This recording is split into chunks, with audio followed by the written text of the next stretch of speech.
Selamat siang sahabat Primaya dimanapun Anda berada, berjumpa lagi dengan saya Dr. Dia pada podcast Primaya kali ini yang akan membahas mengenai anemia pada kehamilan.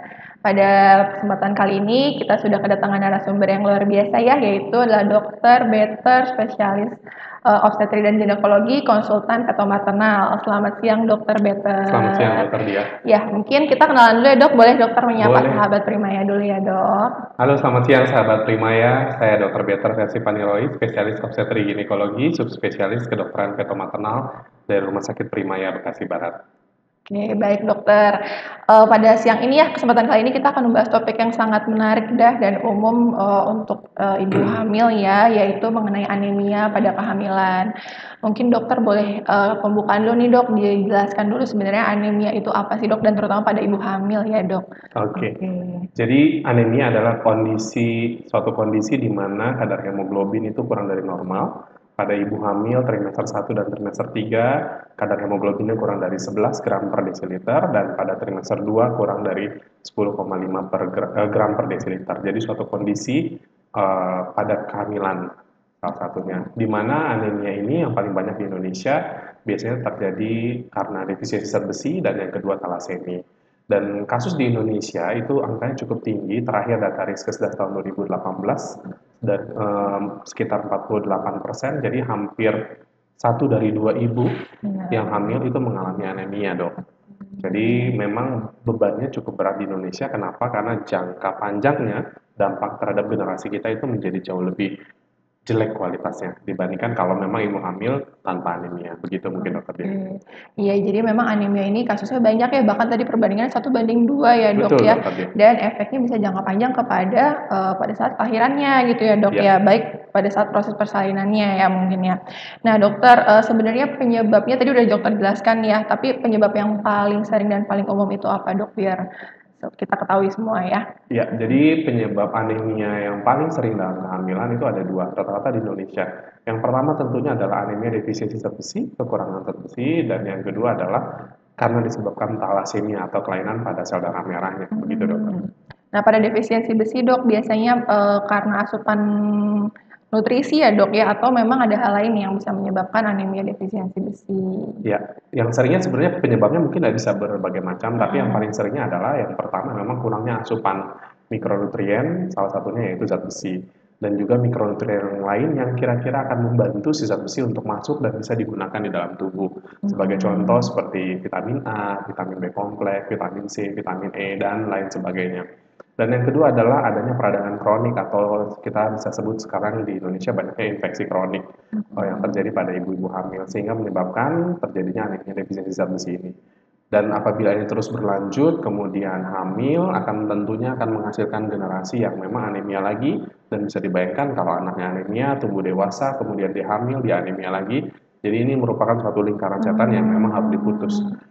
Untuk defisiensi zat besi itu. Yang kedua, kalau untuk talasemia memang adanya kelainan genetik, di mana terjadi mutasi dalam gennya yang diturunkan sifatnya dari orang tua, yang menyebabkan si sel hemoglobin itu menjadi tidak baik atau rapuh, yang disebut dengan talasemia. Ada talasemia alfa dan beta, bergantung dari penyebab kerusakan gennya yang mana. Oke dokter, nah dari anemia itu sendiri dok, sebenarnya tanda dan gejala pada ibu hamilnya itu seperti apa, dan biasanya kan kita screening ya dok, cek darah ya. Night screeningnya itu biasanya dilakukan pada usia kehamilan keberapa gitu dok, pada trimester berapa sebaiknya? Betul, jadi tanda gejalanya sebenarnya sama seperti anemia pada umumnya. Kita bisa lihat lemah, letih, lesu, itu menjadi tanda yang utama. Tapi bisa saja dengan kelelahan kronis atau memang gampang capek, itu juga sering menjadi tanda. Kadang-kadang kalau ibu-ibu di kita tuh kayaknya lebih aktif ya ke sana. Jadi lemah, letih, lesu kadang-kadang tidak dirasa nih sama kehamilan. Tapi kalau udah lelah, yang habis jalan sedikit lelah, mungkin bisa menjadi perhatian bahwa ini terjadi kondisi anemia. Terus kemudian kapan kita perlu screening kondisi ini dalam kehamilan? Sebenarnya kita wajib men-screening pemeriksaan atau kecurigaan ke arah anemia, atau pemeriksaan rutin yang kita kerjakan screening di trimester pertama. Jadi pada saat kehamilan, di trimester pertama kita lakukan screening, kemudian nanti akan di follow up di trimester kedua, dan akan dilanjutkan follow up-nya di trimester ketiga. Tapi yang paling baik sebenarnya adalah persiapan sebelum hamil. Dimana kalau di kita sekarang ada catatan pengantin sebelum menikah, ada pemeriksaan rutin. Nah, Kenapa itu penting? Sehingga apabila diketahui misalnya contoh defisit zat besi dari sebelum menikah dengan catatan pengantin dan bisa dikoreksi dengan segera, diharapkan nanti setelah dia menikah kondisinya sudah tidak anemia, terutama untuk defisit zat besi yang bisa dikoreksi, sehingga pada saat terjadi kehamilan, kehamilan juga bisa berjalan dengan baik gitu dok. Oh baik, jadi sebaiknya justru sebelum ini ya sebelum menikah, sebelum kehamilan Betul, ya dok ya betul. sudah di screening lebih awal supaya apabila memang sudah ditemukan anemia ya sudah bisa diterapi lebih dahulu gitu ya, Setuju dicegah dokter. terlebih dahulu. Karena memang efeknya panjang ya dok ya bisa sampai ke anaknya lagi nanti ya ke Panjang generasi berikutnya ya. dampaknya. Jadi kalau kita bayangkan misalnya nih ya, Mm, kalau mm, anak generasi sekarang anemia itu dampaknya banyak. Salah satunya defisiensi zat besi. Terhadap ibu itu semua organnya akan terganggu karena zat besi itu sebenarnya ada dari ujung rambut sampai ujung kaki seorang setiap manusia dan itu berfungsi membantu fungsi setiap organnya. Jadi bayangkan fungsi organnya terganggu, lahir bayi anak anemia, terus kemudian anemia anaknya terjadi anemia defisit zat besi, bayangkan fungsi organnya juga terganggu mulai dari otak sampai dengan organ-organ yang lainnya. Kita ambil contoh misalnya otaknya terganggu atau kualitasnya kognitifnya eh, apa namanya kecerdasannya terganggu. Bayangkan perjuangannya dia selama sekolah dan dia akan sekolah sampai sejauh apa. Mungkin tamat SMP SMA mungkin dia sudah cukup baik gitu. Tapi bayangkan kalau dia tamat SMA, kira-kira pekerjaan yang bisa didapatkan dengan zaman sekarang untuk pendidikan dengan tamat SMA tanpa mendiskreditkan atau menyudutkan anak-anak dengan tamatan SMA atau SMP, tapi bisa dapat pekerjaan apa? Yang akhirnya berdampak pada kualitas generasi muda kita, ditambah tentunya pendapatan negara kita juga akan berkurang.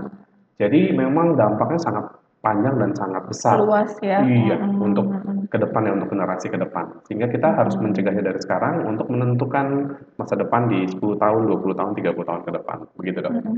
Baik dok, karena untuk pencegahannya sendiri dok, mungkin yang boleh dokter sharing nih ke ibu-ibu hamil ya atau ibu yang berencana untuk hamil, kira-kira yang paling mudah bisa dimulai dari mana dulu dok? Yang paling mudah sebenarnya adalah uh, makanan tentunya, karena makanan itu yang kita kerjakan setiap hari, bisa 3 kali sehari. Memperbaiki kualitas makanan, memilih makanan yang baik itu menjadi kunci penting. Jadi banyak sekali di era sekarang ini kita memiliki makanan yang kualitasnya menurut saya tidak terlalu baik atau yang kita sebut sebagai penyebab peradangan atau inflamasi yang bisa menyebabkan gangguan seperti defisit zat besi. Selain dari sumber makanannya memang yang kurang. Jadi yang pertama harus dikerjakan adalah batasi dulu makanan-makanan yang bisa mengganggu, baik mengganggu penyerapan dari zat besi atau mungkin makan makanan yang memang tidak mengandung zat besi sama sekali. Seperti semua yang berasa manis misalnya, makanan-makanan yang berproses, dan juga kalau bisa memang dikurangi yang jenis tepung-tepungan.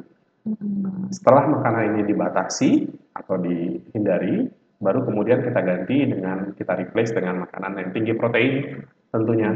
Yang paling baik adalah tinggi protein hewani. Jadi mulai dari daging merah, kemudian daging ayam, ikan, telur. Tapi kalau memang bisa memakan daging merah itu jauh lebih baik karena konsumsi daging merah di Indonesia ini cukup rendah dibandingkan di luar negeri. Ada juga yang bilang bahwa, oh ya, tapi kan zat besi tidak harus ada di protein hewani, tapi ada juga di protein nabati. Betul, tapi kualitas hemnya atau zat besinya itu berbeda. Kalau pada yang protein hewani, secara gampangnya dia hem, jadi dia bisa lebih mudah diserap dan bisa langsung digunakan di dalam tubuh. Sedangkan untuk yang nabati, memang agak sedikit lebih sulit gitu, karena dia non hem. Jadi tetap prioritas utamanya protein hewani. Kemudian yang ketiga tentunya baru kita tambahkan dengan suplementasi atau multivitamin. Konsepnya adalah sebenarnya kapan kita sebut sebagai suplemen, kapan kita sebut sebagai terapi. Kalau memang sudah terjadi anemia, berarti kita akan terapi. Kalau memang kondisinya tidak anemia, berarti kita ingin mencegah, berarti kita suplementasi yang rutin. Karena balik lagi, walaupun kita makan daging setiap hari, kualitas daging yang kita makan, ini kadar zat besinya tentu akan berbeda kalau kita bandingkan dengan kualitas daging sapi 10 atau 20 tahun yang lalu. Jadi tetap suplementasi ini juga menjadi pemegang peranan kunci. Mungkin itu yang bisa dikerjakan secara sederhana di kita di masyarakat. Yang bisa kita mulai dulu lah dari yang apa yang udah kita dapatkan dulu ya dari makanannya dulu. Nanti kalau untuk suplementasi mungkin bisa misalkan pada saat persiapan kehamilan konsultasi dengan dokternya gitu ya dok ya. Betul. Paling seringnya sebenarnya yang jadi masalah adalah mungkin duit ini tidak kurang nih untuk membeli makanan. Tapi seringnya membeli makanan itu tadi, membeli makanan itu prioritasnya adalah membeli ke arah jajan-jajanan. Yang mungkin harganya kalau dibanding-bandingkan sama aja dengan membeli daging dan membeli makanan. Tapi prioritasnya lebih senangnya junk food dan makanan kemasan Iya, jadi kayaknya. pemilihan makanannya sih ya dok ya. Betul Oke, sekali. jadi bukan mungkin protein kan mudah didapat sebenarnya ya dok ya. Mudah didapat. Cuma ya itu mungkin salah satunya entah pengetahuannya mungkin yang belum tahu tentang Betul. sumber protein yang baik itu yang mana ya gitu ya, dan pemilihan makanannya. Nah sekarang kan mungkin sahabat sebenarnya udah tahu nih ya makanan-makanan yang tadi disarankan yang disebutkan oleh dokter Better sih sebenarnya mudah ya kita dapatkan ya. Betul. Jadi alangkah baiknya untuk menjadi prioritas pemilihan makanan terutama pada ibu-ibu yang berencana untuk hamil. Nah, dokter tadi ini kan kita bahas tentang apa ya efek jangka panjangnya nih dok. Nah, kalau untuk efek untuk ibu hamil sendiri dok, misalkan apakah nanti ada komplikasi pada saat persalinannya atau bagaimana setelah pasca persalinannya dari anemia itu sendiri bagaimana dok? Ya, jadi kalau misalnya kita lihat anemia selama kehamilan 9 bulan, suatu proses yang panjang untuk membesarkan kehamilan, membesarkan janin dalam kandungan, tentunya membutuhkan energi yang sangat besar. Sumber energi yang sangat besar tentunya bisa dibantu organ-organnya menjadi berfungsi dengan baik dengan zat besi yang baik. Jadi bayangkan kalau misalnya seorang ibu kekurangan zat besi, lemah, letih, lesu, harus mempertahankan janinnya 9 bulan, kemudian belum lagi dia harus bekerja. Jadi untuk ibunya sendiri itu cukup berbeban berat. Yang kedua dampaknya untuk ibu juga fungsi jantungnya juga akan meningkat, pompa jantungnya dia akan jadi lebih capek. Dan mungkin ujung-ujungnya kalau tidak dikoreksi dengan baik dan dengan cepat mungkin akan terjadi gagal jantung. Dan untuk bayinya tentunya bayi dengan nutrisi yang kurang pasti yang pertama bayinya kemungkinan besar akan lahir kecil. Ya, jadi bayinya tidak lahir dengan berat ideal. Berat ideal dikatakan minimal untuk 9 bulan ya 2,5, tapi paling baiknya memang di atas 3 kilo, itu udah lebih oke. Jadi ini satu. Yang kedua persalinan prematur tentunya. Persalinan prematur bisa menyebabkan bayi lahir sebelum bulannya, dan ini tentunya juga akan berdampak bagaimana bayi lahir sebelum bulannya dan bayinya kecil, bagaimana seorang ibu akan menangani bayi prematur, dampaknya lagi, belum lagi perawatan yang jangka panjang, membutuhkan NICU dan lain-lain. Kemudian masuk ke persalinan tentunya. Bayi ibu dengan anemia, resiko yang di depan mata pada saat persalinan tentunya adalah perdarahan. Apabila terjadi perdarahan, baik persalinan normal maupun persalinan sesar, nah semua perdarahan itu menjadi momok, menjadi masalah di kita karena penyebab angka kematian ibu paling tinggi adalah sebenarnya adalah perdarahan di kita. Jadi itu kira-kira perjalanan panjang dari mulai hamil resikonya sampai dengan nanti melahirkan. Oke, baik dokter. Jadi sahabat Primaya memang sebenarnya anemia ini selain kasusnya sering, sebenarnya mudah untuk dicegah ya dok ya apabila bisa lebih di screening lebih awal ya gitu. Kemudian penting juga untuk sahabat Primaya, ibu-ibu yang berencana hamil ataupun yang sedang hamil untuk rutin ya dok memeriksakan kehamilannya ke dokter spesialis obgyn. Karena tadi itu efeknya selain panjang untuk ke generasi yang akan datang, luas juga efek yang paling dekat dulu ya dok pada saat persalinan, pada saat kelahiran anaknya itu juga memerlukan perawatan yang lebih intensif ibaratnya gitu ya. Betul. Oke. Nah, sahabat Primaya, apabila sahabat Primaya ingin konsultasi nih dengan dokter Better ya dok di Primaya Hospital Bekasi Barat, mungkin dokter boleh sharing dok jadwal praktek dokter Oh di iya, sini. saya praktek di Rumah Sakit Primaya Bekasi Barat pada hari Selasa, Rabu, dan Kamis, dimulai pukul 12 sampai dengan jam 15 sore. Oke, baik. Nah, sahabat Primaya yang bisa yang ingin konsultasi boleh ya dok datang ke dokter Better Boleh, ya. silakan. Apalagi dokter Better kan sekarang ini ya konsultan fetal maternal ya dok ya. Iya dokter. Oke, jadi nanti apabila ada yang ingin tanyakan lebih lanjut atau ingin diperiksakan mengenai kehamilannya, bisa datang ke Primaya Hospital Bekasi Barat bertemu dengan dokter Better. Baik, terima kasih dokter Better atas pembahasannya yang luar biasa ya, yang menarik, yang Sama-sama dokter informatif Dia. juga nih untuk teman-teman di rumah. Saya dokter Dia, kami izin pamit undur diri ya.